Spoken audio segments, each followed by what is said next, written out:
عمرکوٹ کے press club میں دعوت اسلامی کے وفد کا شاندار استقبال کیا گیا۔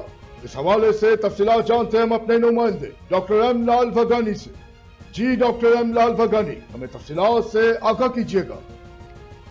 جی بالکل، اپنی ناظرین کو بتاتے چلے کہ عمرکوٹ پریس کلب میں دعوت اسلامی کے وفد کا شاندار استقبال۔ میڈیا ڈپارٹمنٹ نے دینی و فلاحی خدمات پر بریفنگ دی، صحافیوں کی بھرپور تائید۔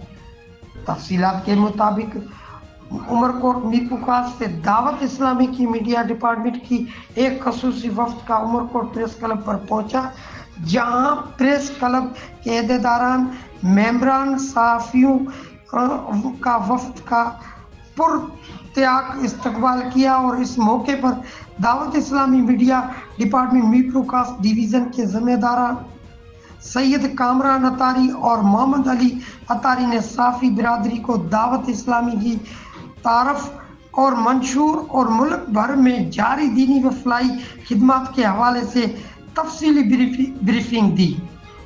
وفد نے بتایا کہ دعوت اسلامی نہ صرف دینی تعلیمات کو ترجیح و نمایاں کردار ادا کر رہی ہے، بلکہ رفاہ عامہ، فلاحی سرگرمیوں، امدادی کاموں اور عوامی بھلائی کے منصوبوں میں بھی پیش ہے۔ کیمرہ مین کے ساتھ ڈاکٹر ایم لال بھگانی، عمرکوٹ۔ بہت شکریہ ڈاکٹر ایم لال بھگانی، ہمیں تفصیلات سے آگاہ کرنے کے لیے۔ مزید خبریں اور اپڈیٹ جاننے کے لیے دیکھتے رہیے فیض نیوز نیٹ ورک۔ فیض نیوز، فیض سب کے لیے۔